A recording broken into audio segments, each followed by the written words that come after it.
Hello प्यारे बच्चों, welcome again in career infinity classes YouTube channel. जैसा कि हम लोगों ने आपको प्रॉमिस किया था कि हम लोग बहुत शॉर्ट नट सेल में आपको चीज़ें प्रोवाइड करेंगे ताकि आपके बचे हुए कम से कम समय में ज़्यादा से ज़्यादा रिकवरी हो सके। तो आज हम लोग पूरी 11th और पूरी क्लास 12th के सारे डिजीजेस को एक साथ स्टडी करेंगे और उसके बारे में सारी इंफॉर्मेशन को कलेक्ट करेंगे। बच्चों चलिए देखते हैं। पहली डिजीज आपकी 11th के एनसीईआरटी में अस्थमा पे है। अस्थमा यानी दमा। दमा में होता क्या है, हमारे जो फेफड़े हैं उनके जो ब्रोंकाई होते हैं वो नैरो हो जाते हैं। नैरो हो जाते हैं, इसको बोलते हैं स्पाज्म। तो देखो बच्चों, difficulty in breathing causing wheezing due to the inflammation of bronchi and bronchioles. जब हमारे ब्रोंकाई और ब्रोंक्यूल्स में क्या हो जाता है, इन्फ्लेमेशन होने लगे ड्यू टू स्पाज्म, तो इसी की वजह से जो सांस लेने में कठिनाई आती है, जिसमें दम लगाना पड़ता है, तो इसलिए नाम पड़ा दमा या अस्थमा।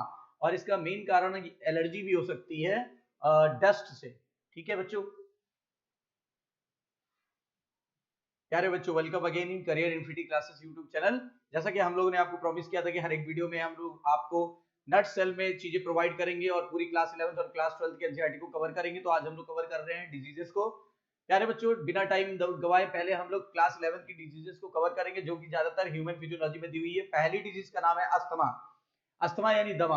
दमा में होता क्या है, हमारे फेफड़ों में जो ब्रोंकाई होती है वो नैरो हो जाती है। जब नैरो हो जाती है तो उसका पैसेज क्या हो जाता है, नैरो हो जाने के कारण हवा का फ्लो बहुत मुश्किल से होता है, इसलिए सांस लेने में दम लगाना पड़ता है, इसलिए नाम पड़ गया दमा या अस्थमा। और इसका मेन कारण है क्या, spasm of bronchi and bronchioles. और इस वजह से जलन होने लगेगी कहां पे, ब्रोंकाई एंड ब्रोंक्यूल्स में। और एक आवाज पैदा होगी सांस लेने की। व्हीजिंग का मतलब होता है सीटी की तरह आवाज पैदा होना, और जिससे सांस लेने में कठिनाई होगी, इसी को बोलता है अस्थमा। बच्चों नेक्स्ट डिजीज है हमारे पास एम्फीसीमा। एम्फीसीमा जो है, ये हमारे फेफड़ों की जो वो होती है एल्विलर वॉल जो होती है वो डैमेज हो जाती है। ठीक है, जिससे रेस्पिरेटरी सरफेस कैसा हो जाता है, डिक्रीज कर जाता है। और इसका मेन कारण होता है बच्चों सिगरेट स्मोकिंग यानी सुट्टा मारना। जल्दी से कमेंट बॉक्स में रिप्लाई करो, बायोटेक्नोलॉजी में ऐसा कौन सा बायोलॉजिकल प्रोडक्ट बनाया गया है जो कि एम्फीसीमा के इलाज के काम आता है। जल्दी से कमेंट बॉक्स में रिप्लाई करिए। नेक्स्ट डिजीज है बच्चों occupational respiratory disorder. Occupational respiratory disorder जो लोग व्यवसाय से संबंधित है, जैसे कि जहां पे पत्थरों को तोड़ा जाता है, सीमेंट की फैक्ट्रीज हैं, और कोई पेल्कम पाउडर बनाया जाता है, या और भी बहुत सारे होते हैं, कोयले की खाने होती है, अभ्रक की खाने होती है, सिलिका की खाने होती हैं, वो लोग को क्या होता है, कुछ इंडस्ट्रीज में जैसे स्टोन ब्रेकिंग में डस्ट बहुत ज्यादा पैदा होती है। इतनी ज्यादा डस्ट पैदा हो जाने के कारण, ठीक है ना, जो व्यक्ति है उसका बॉडी जो है फुल्ली कोप अप नहीं कर पाता इस सिचुएशन को। इसकी वजह से क्या होता है, अगर लंबा एक्सपोजर रहा, लंबे समय तक व्यक्ति इस एरिया में रहा, तो उसके लंग्स में क्या हो जाते हैं, फाइबर्स बन जाते हैं। लंग्स में फाइबर बन जाने को बोलते हैं बच्चों फाइब्रोसिस। और इसकी वजह से जो लंग टिश्यू है उसमें जो इलास्टिसिटी है वो कम हो जाती है, और लंग्स जो होता है वो सीरियस लंग डिसऑर्डर से अफेक्ट हो जाता है। ठीक है, इसके लिए क्या करें बच्चों, मास्क पहने, प्रोटेक्टिव मास्क पहनना चाहिए। नेक्स्ट डिजीज बच्चों हाई बीपी यानी हाइपरटेंशन। हाइपरटेंशन पहले तो स्वस्थ व्यक्ति का जो बीपी होता है 120/80 mmHg होता है। अगर किसी व्यक्ति का बीपी बार बार नापने के बाद अगर 120 और 80 से ऊपर चला जाए, आई मीन टू से एनसीईआरटी ने एक थ्रेशोल्ड लाइन दी हुई है कि 90 और 40 से ऊपर चला जाए तो व्यक्ति हाइपरटेंशन या फिर हाई बीपी से सफर कर जाएगा। और जिसको हाई बीपी होती बच्चों, उसके कई कारण हो सकते हैं, स्ट्रेस, तनाव, ये सारी चीजें। और बच्चों उनको उनके हार्ट को, उनकी किडनी को और उनके ब्रेन को बहुत ज्यादा खतरा हो जाता है। ब्रेन में हो जाएगा ब्रेन स्ट्रोक, हार्ट का फेल्योर हो सकता है, किडनी फेल हो सकती है। तो ये बहुत क्रॉनिक डिसऑर्डर है, इसको साइलेंट किलर भी बोला जाता है। अगला डिजीज है तो कैड। कैड का पूरा नाम होता है कोरोनरी आर्टरी डिजीज। ये एक्चुअली इसमें होता क्या है, इसे एथेरोस्क्लेरोसिस बुलाते हैं। बच्चों आर्टेरियोस्क्लेरोसिस किसे बुलाते हैं, कमेंट बॉक्स में रिप्लाई करो।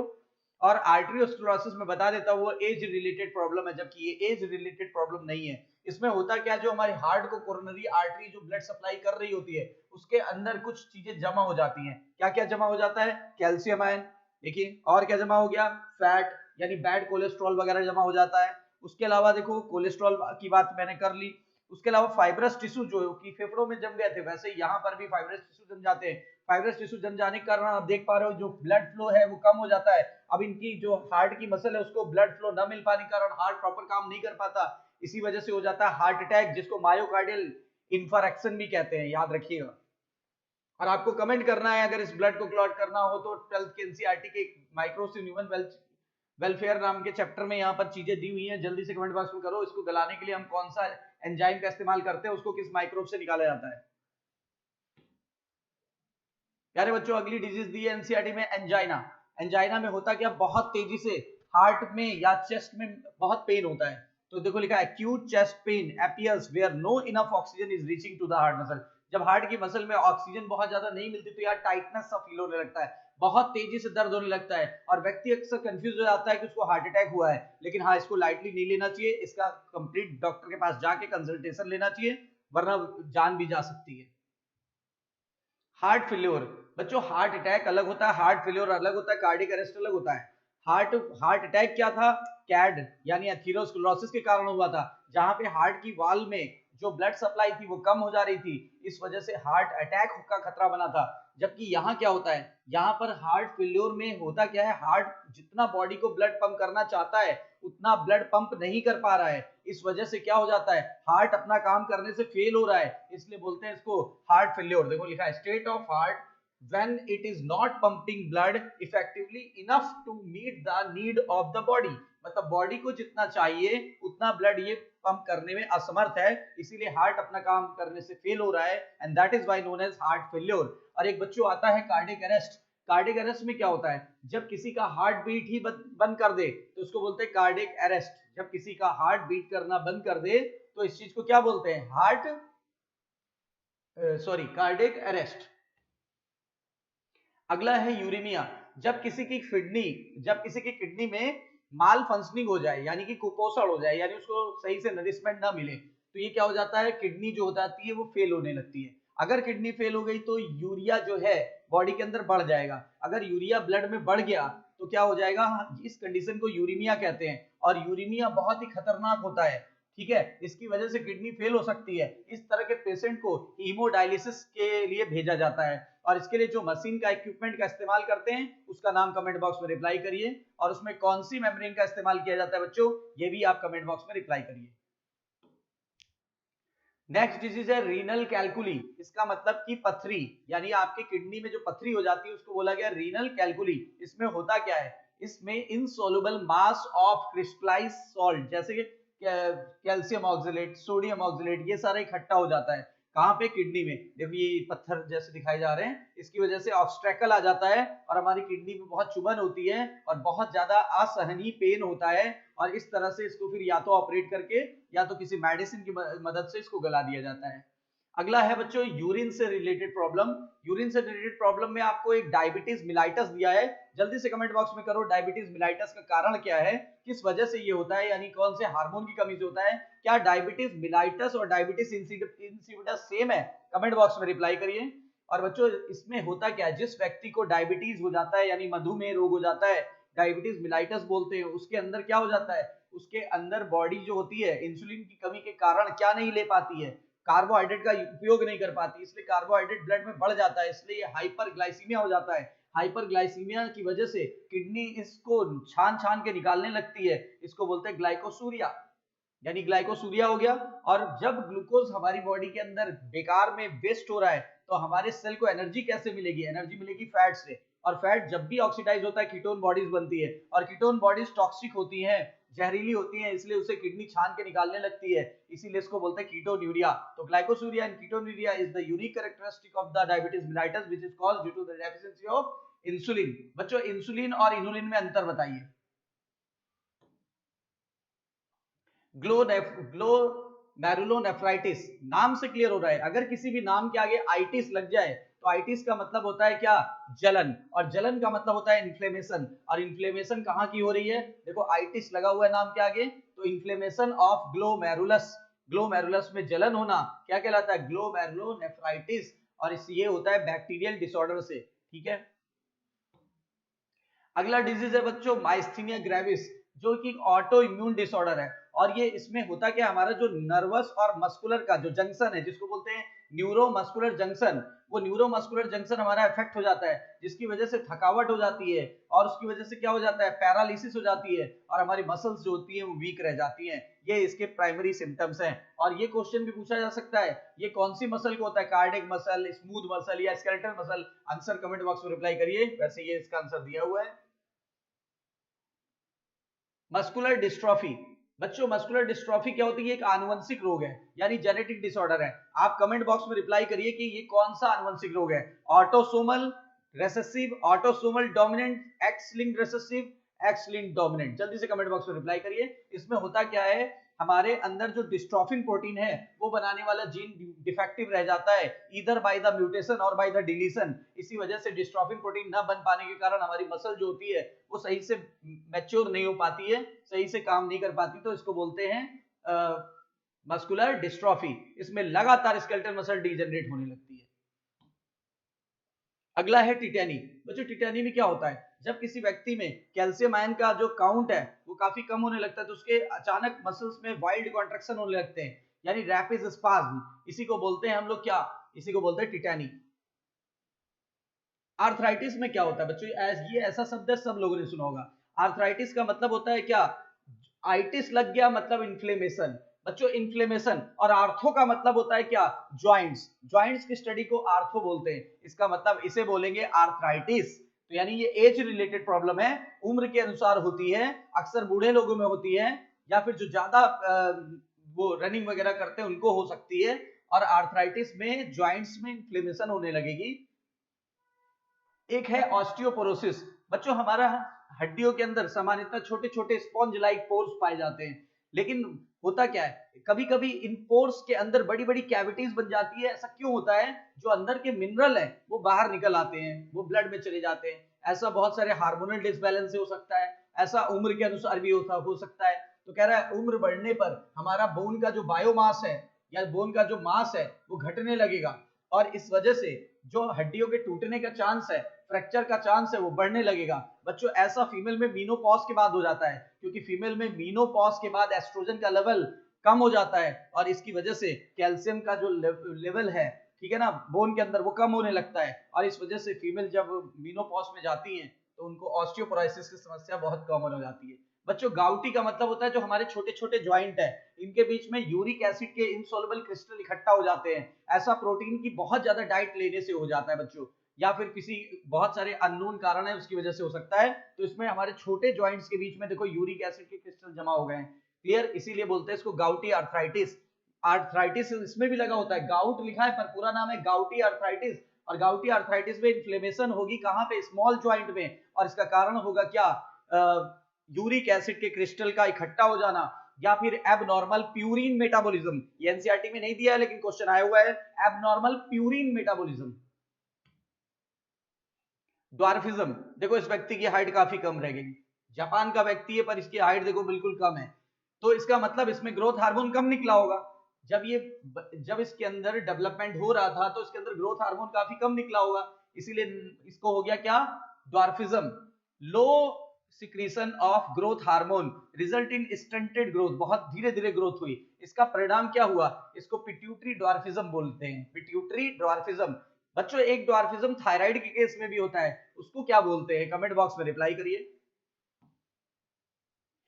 जाइकेंटिज्म, जाइकेंटिज्म का मतलब हो गया, अब उसका विपरीत सिचुएशन है, जो अभी हम सिचुएशन ड्वार्फिज्म देख रहे थे उसकी जस्ट अपोजिट सिचुएशन है। पहले ग्रोथ हार्मोन की कमी आई थी तो व्यक्ति की हाइट रुक गई थी, अब ग्रोथ हार्मोन ज्यादा हो गए तो व्यक्ति की हाइट लिमिट से ज्यादा हो गई, इसको बोलते हैं जाइकेंटिज्म। जाइकेंटिज्म में क्या होता है, excess secretion of growth hormone leads to more growth resulting in the pituitary gigantism. और देखो इस व्यक्ति की हाइट इससे बहुत ज्यादा है, ऐसे व्यक्ति 7 सवा 7 फीट के होते हैं।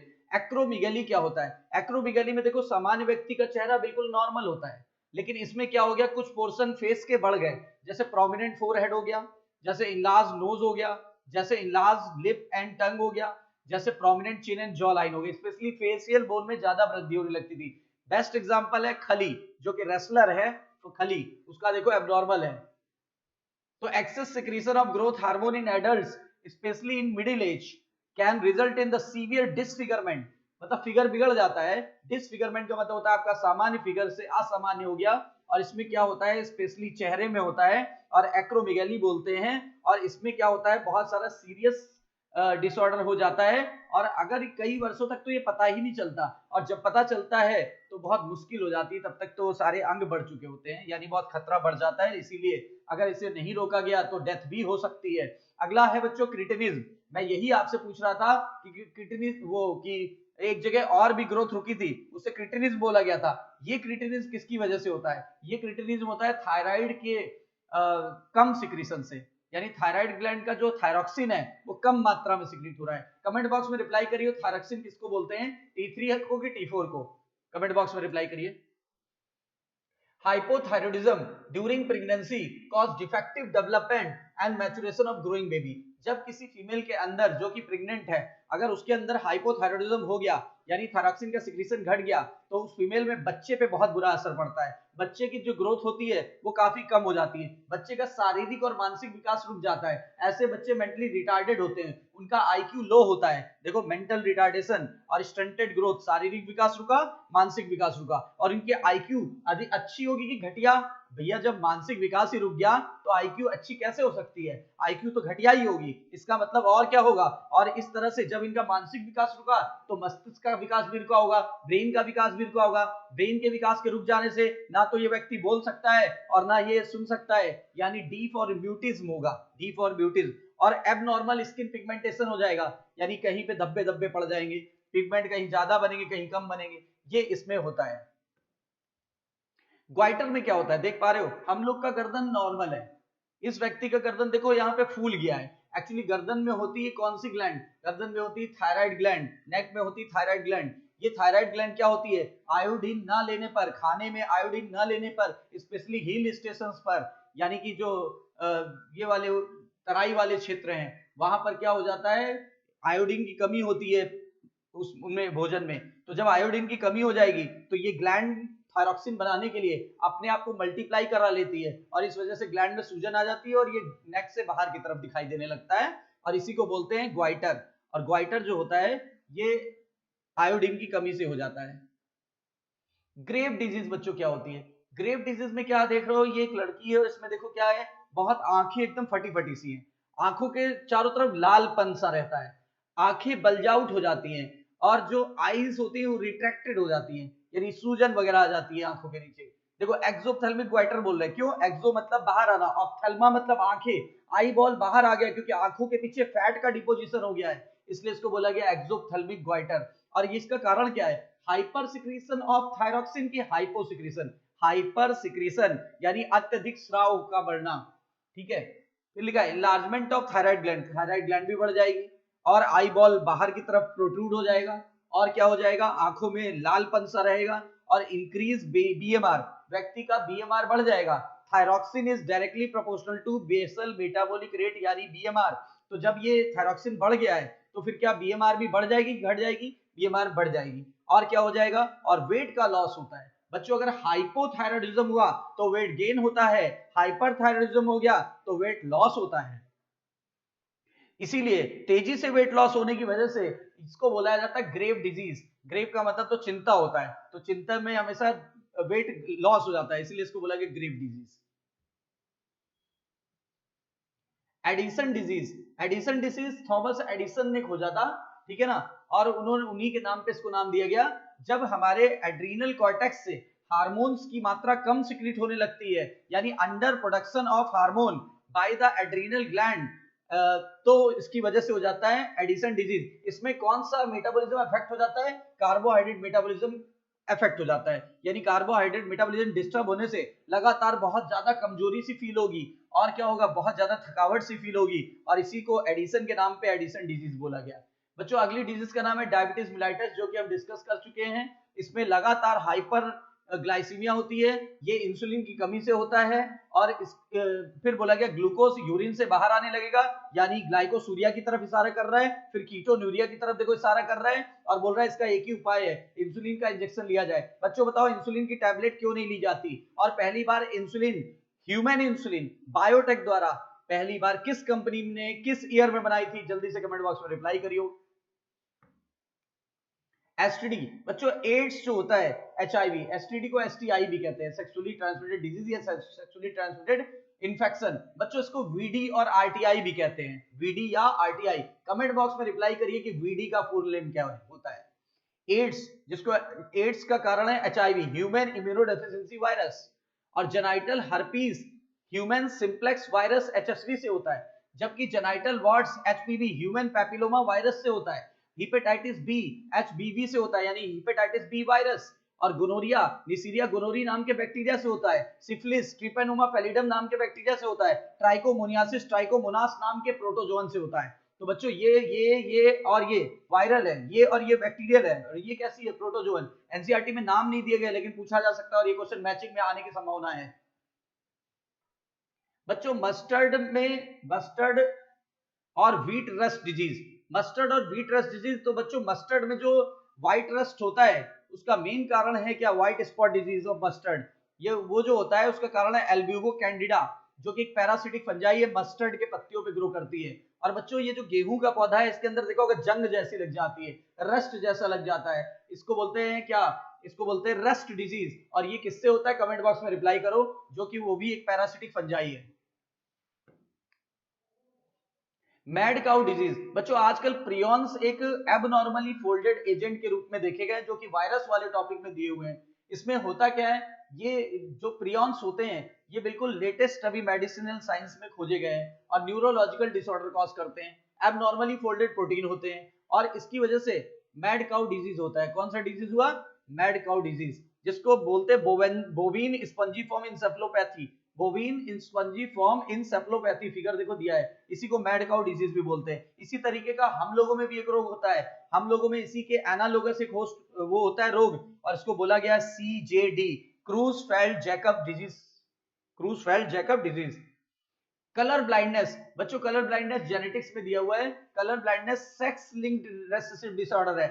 अगर सेक्स लिंक्ड रेसेसिव डिसऑर्डर है तो बच्चों एक पीढ़ी में होगा अगली में नहीं हो सकता है, या अगली पीढ़ी में होगा उससे अगली पीढ़ी में नहीं हो सकता, क्योंकि रेसेसिव डिसऑर्डर वो होते हैं जो कि पीढ़ी दर पीढ़ी नहीं पहुंचते बल्कि पीढ़ी को स्किप कर देते हैं, और ये कैरियर मदर से बेटों में तो जाएगा पर बेटियों में जाने की संभावना ना के बराबर होती है, ठीक है ना। इसमें व्यक्ति क्या होता है, जो प्राइमरी कलर होते हैं हमारे कोन्स के अंदर, 3 प्राइमरी कलर होते हैं आरजीबी, यानी रेड ग्रीन और ब्लू, उसको देख नहीं पाता। एनसीईआरटी में 2 ही दिया हुआ है, रेड एंड ग्रीन, जबकि ब्लू भी होता है। और ये डिफेक्ट किसकी वजह से होता है, mutation of certain gene present on the x chromosome, और मदर से बेटों में पहुंचने का चांस 8% है, बेटियों में पहुंचने का चांस बहुत कम है, क्योंकि यहाँ क्रिस क्रॉस फॉलो होता है। क्रिस क्रॉस का मतलब होता है क्या, अपोजिट सेक्स में जाता है, मम्मी फीमेल है तो मेल में यानी बेटे में जाएगा, पापा अगर पापा में है तो बेटियों में जाएगा।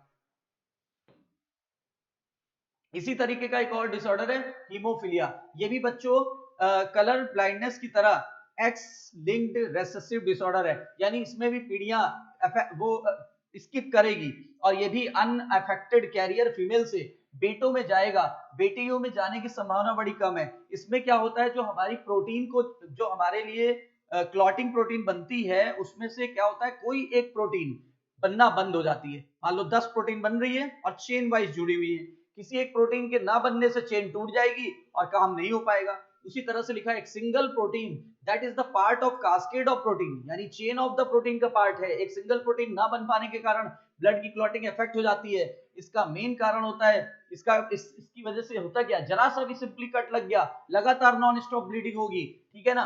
और ये जो हेट्रोजाइगस फीमेल से यानी कैरियर फीमेल से बेटों में तो पहुंचेगा, बेटियों में पहुंचने की संभावना बहुत कम है, और ऐसी बेटियां लंबे समय तक जिंदा भी नहीं रहती, क्योंकि जब मेंस्ट्रुअल साइकिल स्टार्ट होती है, ठीक है ना, यानी मिनार्की के बाद, तो उनके सर्वाइवल का चांस बड़ा कम हो जाता है क्योंकि ब्लड क्लॉट नहीं कर पाता।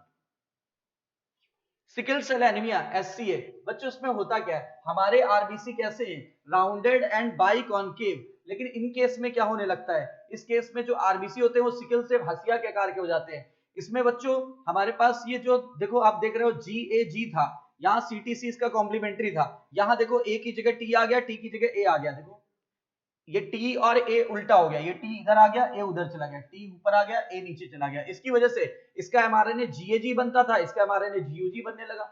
इस वजह से जो बीटा चेन होती है, बीटा चेन जो होती है उसमें क्या होता है, 6 प्लेस पर ग्लूटामिन सेलेक्ट होने वाला था, लेकिन जब सिकल सेल एनीमिया हो जाता है तो इस म्यूटेशन के कारण इसको वैलिन सेलेक्ट हो गया। इसका मतलब बीटा चेन में चेंज आया कि अल्फा चेन में चेंज आया, क्वालिटी में बदलाव आया कि क्वांटिटी में? कमेंट बॉक्स में रिप्लाई करो। और एनसीईआरटी ने फोकस किया हुआ है कि थैलासीमिया और सिकल सेल एनीमिया में यही एक अंतर है। और बच्चों सिकल सेल एनीमिया भी ऑटोसोमल रेसेसिव डिसऑर्डर थी, just like a thalassaemia. Thalassaemia भी ऑटोसोमल लिंक रेसेसिव डिसऑर्डर है। इसमें क्या होता है, ये भी माँ बाप से बच्चों में पहुंचती है। अगर दोनों पेरेंट हेटेरोजाइगस हैं तो बच्चों में पहुंचने की संभावना इनकी 25% के करीब होती है। ठीक है, ये क्या किसकी वजह से होगा? या तो जीन म्यूटेशन की वजह से या जीन डिलीशन की वजह से। इसमें होता क्या है, रिड्यूस रेट ऑफ सिंथेसिस, यानी अल्फा चेन और बीटा चेन दोनों प्रभावित हो रही है और उनका जो सिंथेसिस का रेट है वो कम हो रहा है बच्चों, कम हो रहा है। तो क्वालिटी में बदलाव आया कि क्वांटिटी में? क्वांटिटी में। इसीलिए इसको क्वांटिटेटिव प्रॉब्लम बोलते हैं, जबकि अभी पहले वाला sickle cell anaemia qualitative problem थी, उसमें क्वालिटी खराब हो रही थी, इसमें क्वांटिटी खराब हो रही है, उसमें केवल बीटा चेन अफेक्ट हो रही थी, इसमें बीटा चेन और अल्फा चेन दोनों अफेक्ट हो रही है। इसलिए दो प्रकार का होता है, अल्फा थैलेसीमिया और बीटा थैलेसीमिया। ठीक है, ये आपको पता चल गया। पीकेयू फेनिलकीटोन्यूरिया। फेनिलकीटोन्यूरिया में होता क्या है बच्चों, एक एंजाइम है जिसका नाम है beta hydroxy phenyl aniline hydroxylase, beta phenyl aniline hydroxylase. ये एंजाइम क्या करता है, फिनाइल एनिलीन को टायरोसिन में बनता है।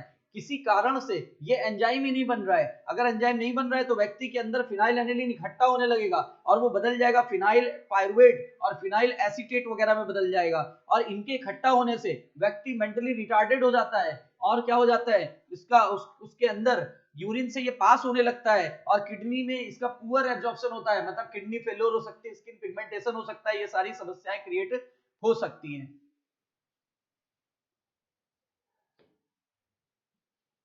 Down syndrome. बच्चों डाउन सिंड्रोम क्या होता है? डाउन सिंड्रोम क्या होता है बच्चों?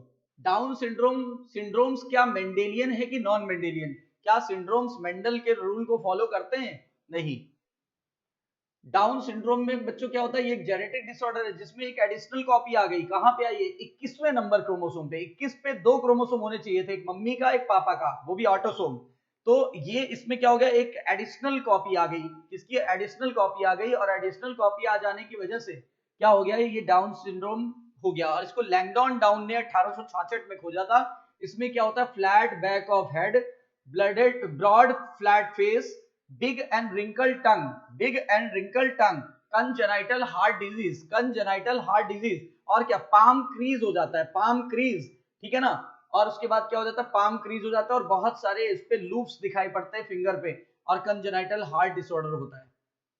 बच्चों क्लाइनफेल्टर सिंड्रोम कई बार पूछा गया है। इस व्यक्ति में जो सेक्स क्रोम, ये एक्चुअली में नॉर्मल मेल था, लेकिन इसमें एक एक्स्ट्रा एक्स आ जाने से इसमें 47 क्रोमोसोम हो गए, 46 की जगह 47, और एक्स एक्स्ट्रा आ गया। मतलब पहले ये था एक्स वाई, एक एक्स के एक्स्ट्रा आ जाने से ओवर एंड ऑल कैरियोटाइप इसका ऐसा हो गया। यानी ये व्यक्ति वास्तव में क्या था, मेल, लेकिन इसमें एक एक्स के आ जाने से फेमाइन कैरेक्टर डेवलप हो गया। फेमाइन कैरेक्टर में ब्रीस्ट इनलार्जमेंट हो जाता है। ब्रीस्ट इनलार्जमेंट को गायनेकोमेस्टिया बोलते हैं। कई बार क्वेश्चन पूछा गया है कि गायनेकोमेस्टिया क्या होता है और ये किस सिंड्रोम में देखा जाता है। और ऐसा व्यक्ति देखो, अगर सेक्स क्रोमोसोम अफेक्टेड हो रहा है तो स्टेरिलिटी कॉज जरूर करेगा, जबकि ऑटोसोमल अगर अफेक्टेड हो तो मेंटल रिटार्डेशन और स्टंटेड ग्रोथ वगैरह हो सकती है, पर इसमें हमेशा स्टेरिलिटी आएगी क्योंकि सेक्स क्रोमोसोम अफेक्टेड हो रहा है। टाइफाइड बच्चों साल्मोनेला टाइफी से होता है और इसमें बहुत तेजी से फीवर आता है, 39 टू 40 डिग्री सेल्सियस तक फीवर पहुंच जाता है और इसमें बहुत ज्यादा कमजोरी आ जाती है, पेट में दर्द बना रहता है, कॉन्स्टिपेशन यानी कब्ज हो जाएगा, सर दर्द बना रहेगा और भूख का लॉस होगा यानी लॉस ऑफ एपेटाइट। और बच्चों सीवियर केसेस में तो हमारे इंटेस्टाइन में परफोरेशन हो जाते हैं और परफोरेशन हो जाने के कारण हमारी डेथ भी हो सकती है। और इसका जो कैरियर थी वो एक कुक थी, नाम आप कमेंट बॉक्स में रिप्लाई करोगे और इसका कंफर्मेटरी टेस्ट भी आपको रिप्लाई करना है। निमोनिया बच्चों स्ट्रिप्टोकोकस निमोनी और हीमोफिलस इन्फ्लुएंजा से होता है। ठीक है बच्चों, इस ये क्या है, एक बैक्टीरियल डिसऑर्डर है। इसमें क्या होता है, जो हमारी लंग्स की यूनिट है एल्विलाई, उसके अंदर ये जाकर के इकट्ठा हो जाते हैं, जिसकी वजह से वहां कुछ फ्लूइड इकट्ठा हो जाता है। इस फ्लूइड की वजह से जो गैसेस एक्सचेंज है वो कम हो जाता है। इसमें क्या हो जाता है, फीवर हो जाएगा, चिल यानी ठंड लगेगी। बच्चों चिल और किस डिजीज में दिया हुआ है, ये एनसीईआरटी में आप कमेंट बॉक्स में रिप्लाई करो। फिर देखो चिल हो जाएगा, कफ हो जाएगा और हेडेक हो जाएगा। सीवियर केसेस में जो लिप्स है और फिंगर नेल्स हैं उनका कलर ग्रे से ब्लू पड़ जाता है क्योंकि ऑक्सीजन की कमी हो जाती है, इसलिए ग्रे से ब्लू पड़ गया। कॉमन कोल्ड बच्चों, कॉमन कोल्ड राइनो वायरस से होता है। कॉमन कोल्ड कौन से वायरस से होता है? राइनो वायरस से होता है। और इसमें होता क्या है, ये एक्चुअली बहुत आम डिजीज है लेकिन बहुत ही इन्फेक्टियस है। इसमें नोज के अंदर पैथोजन जाता है, फिर देखा होगा आपको सर्दी जुकाम चालू होता है, नोज से स्टार्ट होता है, फिर गले तक आ जाता है, लेकिन लंग्स कभी अफेक्टेड नहीं होते। देखो लिखा है रेस्पिरेटरी पैसेज को तो अफेक्ट करता है पर लंग्स को अफेक्ट नहीं करता है। और इसमें होता क्या है, नाक जाम हो जाती है यानी नेजल कंजेशन, नेजल डिस्चार्ज होगा, सोर थ्रोट यानी गले में दर्द सा महसूस होगा, हॉर्सनेस आवाज भारी हो जाएगी, उसके अलावा कफ और हेडेक होगा और लगातार थकावट होगी। ये अपने आप 3 से 7 दिनों में सही हो जाता है। बच्चों नाक की प्लास्टिक सर्जरी को क्या बुलाते हैं? कमेंट बॉक्स में रिप्लाई करो। मलेरिया बच्चों प्लाज्मोडियम मलेरी से होता है, प्लाज्मोडियम ओवेल से होता है, प्लाज्मोडियम फैल्सीफेरम से होता है, प्लाज्मोडियम वाइवेक्स से होता है, लेकिन भारत में ओवेल नाम की प्रजाति नहीं पाई जाती। मलेरिया के 2 होस्ट है बच्चों, प्राइमरी होस्ट और सेकेंडरी होस्ट। प्राइमरी होस्ट है ह्यूमन बीइंग और सेकेंडरी होस्ट है मॉस्किटो। ठीक है, कहीं कहीं पे उल्टा भी दिया है पर वो बायोलॉजिकली और मेडिकली दिया है। जब आपसे कुछ नहीं पूछा जाएगा तो प्राइमरी ह्यूमन बीइंग के अंदर एसेक्सुअल साइकिल चलेगी और ये लिवर और आरबीसी में होती है। और हमारे लिए इन्फेक्टिव स्टेज का नाम आप कमेंट बॉक्स में रिप्लाई करो। सेकेंडरी होस्ट जो होता है बच्चों वो होता है फीमेल मॉस्किटो, उसके अंदर सेक्सुअल साइकिल चलती है और उसके अंदर जो इन्फेक्टिव स्टेज होती है वो हमारे ही थ्रू जाती है, उसका नाम है गैमेटोसाइट। और कौन ले जाता है? Female mosquito. और फीमेल मॉस्किटो ले जाती है क्योंकि उसका माउथ पार्ट होता है biting, piercing and sucking type, जबकि मेल में पियर्सिंग टाइप नहीं होता, केवल सकिंग टाइप होता है, इसलिए वो फूलों का जूस यानी कि नेक्टर का पी के काम चलाता है। अमीबियासिस एंटमीबा हिस्टोलिटिका से होता है और जो कि एक प्रोटोजोअन है, लार्ज इंटेस्टाइन में रहता है, अमीबी डिसेंट्री या फिर अमीबियासिस कॉज करता है। इस डिजीज में होता क्या है बच्चों, एब्डोमिनल पेन होता है, मरोड़ होती है और मल पदार्थ के साथ खून बाहर आता है और एक्सेस म्यूकस बाहर आता है। उसके अलावा बच्चों क्या होता है, इसको फैलाता कौन है? House fly. हाउस फ्लाई का चैप्टर 2 में साइंटिफिक नेम दिया हुआ है, कमेंट बॉक्स में रिप्लाई करिए, उसका ऑर्डर भी बता दीजिएगा। एस्केरियोसिस, लगातार इंटरनल ब्लीडिंग बनी रहेगी, मस्कुलर पेन होगा, फीवर आएगा, एनीमिया हो जाएगा, ब्लॉकेज ऑफ इंटेस्टाइनल पैसेज हो जाएगा। और इसका कारण है क्या, जो व्यक्ति है अगर वो इन्फेक्टेड है और उसने मल पदार्थ किसी खेत में डिस्चार्ज किया यानी कि, तो उससे क्या हो जाता है, वेजिटेबल्स में चला जाएगा, पानी में चला जाएगा, जब कोई वही संक्रमित फूड या वाटर इनटेक करेगा तो उसमें ट्रांसफर हो जाता है। इसके लिए किसी कैरियर की जरूरत नहीं पड़ती। फिर एलिफेंटियासिस, देख रहे हो पैर के अंदर बिल्कुल सूजन आ गई और पैर हाथी जैसा भारी भरकम हो गया है, और ये होता है वुचेरेरिया बैनक्रॉफ्टी, वुचेरेरिया मलाई, फाइलेरिया वॉर्म भी बोलते हैं। और ये बहुत slow developing chronic inflammatory disorder है जो कि लोअर लिम्स में होता है। लोअर लिम्स में जो लिम्फ वेसल्स होते हैं वहां ये वर्षों तक रहते हैं और उसके बाद क्या करते हैं, सेक्स ऑर्गन भी इसमें अफेक्ट हो जाते हैं। आपके एनसीईआरटी में फिगर दिया हुआ है। रिंग वर्म बच्चों को दांत खाट खुजली को बोलते हैं, ये एक फंगल डिसऑर्डर है, ये 3 जीनस को बिलोंग करता है और ये भी काफी हाईली इंफेक्टियस डिसऑर्डर है। ये कॉम्ब, क्लोथ और टॉवल वगैरह यूज शेयर करने से हो जाता है। और इसमें बच्चों 3 तरह के जीनस इन्वॉल्व होते हैं, फार्मूला याद रखिएगा, MAT, M for microsporum, E for epidermophyton, T for trichophyton, formula याद रखिएगा मैट। रिंग वर्म के बाद बच्चों एड्स आता है। एड्स एचआईवी से होता है जिसको ह्यूमन इम्यूनोडेफिशिएंसी वायरस कहते हैं, बहुत ही फैटल है। ठीक है, और ये कैसे स्प्रेड होता है, ये इसके वायरस का नाम है रेट्रोवायरस और इसके अंदर 2 सिंगल स्ट्रैंडेड आरएनए पाए जाते हैं, 2 single stranded RNA with reverse transcriptase enzyme. और ये कैसे एक दूसरे को फैलता है, by STD of infected person यानी सेक्सुअली ट्रांसमिटेड डिजीज है। उसके अलावा जब आप कंटामिनेशन ब्लड ले रहे हो या ब्लड प्रोडक्ट्स ले रहे हैं तब, या फिर जब जो लोग वो लेते हैं इंट्रावेनस इंजेक्शन, ड्रग अब्यूजर, अगर संक्रमित व्यक्ति ने जिससे इंजेक्शन लिया है उसी से आपने ड्रग्स ले लिया तो आपको भी हो सकता है। और उसके अलावा इन्फेक्टेड मदर से बच्चे में जा सकता है वाया प्लेसेंटा। वाया प्लेसेंटा ये उसका रेट्रोवायरस है, देखो 2 पीस है इसके और एंजाइम है और ये चारों तरफ ग्लाइकोप्रोटीन की कवरिंग से ढका रहता है, बिल्कुल कोरोना वायरस की तरह ही मैच करता है। कैंसर बच्चों ये बहुत ड्रीडेड डिजीज है यानी बहुत डरावनी है, बहुत ज्यादा फैटल है और कॉन्टैक्ट इनहिबिशन जो प्रॉपर्टी है वो नॉर्मल सेल द्वारा शो की जाती है। ये वो गुण है जिसमें जब भी कोई नॉर्मल सेल दूसरी सेल के संपर्क में आती है तो ये क्या रोक देती है, ये उसके अनकंट्रोल ग्रोथ को रोक देती है। जबकि कैंसर सेल में यही प्रॉपर्टी यानी कॉन्टैक्ट इनहिबिशन की प्रॉपर्टी लूज हो जाती है। इसका परिणाम क्या होगा, कैंसरस सेल जो है वो तेजी से डिवाइड करेंगी और मास ऑफ सेल बना देगी। मास ऑफ सेल को क्या बोलते हैं, ट्यूमर। कमेंट बॉक्स में रिप्लाई करो कौन सा ट्यूमर ज्यादा खतरनाक होता है और उसके अंदर मेटाजेनेसिस नाम की प्रॉपर्टी होती है, मेटाजेनेसिस की मेटास्टेसिस, ये आप कमेंट बॉक्स में रिप्लाई करोगे। डेंगू और चिकनगुनिया के बारे में एक नट सेल में बता दूं, डेंगू जो होता है उसमें हाई फीवर आता है और अचानक से फीवर आएगा, इसमें भी हाई और अचानक से आएगा, मतलब इससे आप डिफरेंशिएट नहीं कर सकते। यहाँ ज्वाइंट पेन बहुत हल्का हल्का होगा, यहाँ बहुत ही ज्यादा होगा, इसलिए व्यक्ति उठ तक नहीं पाता, सीधे चल भी नहीं पाता, इसीलिए इसको डबल बैंड डिजीज या डबल बैंड डिजीज या फिर बेंडिंग डिजीज भी कहते हैं। और डेंगू जो होता है इसको बोलते हैं वो break bone fever, break bone, क्योंकि हड्डियों में बहुत दर्द होता है। ब्लीडिंग इसमें होती है, इसमें ब्लीडिंग हो सकती है, यहाँ ब्लीडिंग नहीं होगी कभी भी, चिकनगुनिया में ब्लीडिंग नहीं होती। फैटल रिस्क डेंगू का बहुत ज्यादा है, चिकनगुनिया का बहुत रेयर है, और दोनों ही वायरल डिजीज है। तो बच्चों इसी तरह के इंटरेस्टिंग वीडियो में फिर मिलते हैं, और कम से कम शब्दों में हम लोग ने ज्यादा से ज्यादा कवर करने की कोशिश की है, क्योंकि आपके पास समय बहुत कम है और हम आपकी इसी तरह से मदद कर सकते हैं। चैनल को सब्सक्राइब, शेयर और लाइक जरूर करिए अपने दोस्तों को, ताकि उनको भी लाभ मिल सके, और अगर कोई सजेशन है तो आप हमें कमेंट बॉक्स में रिप्लाई कर सकते हैं। जय हिंद, जय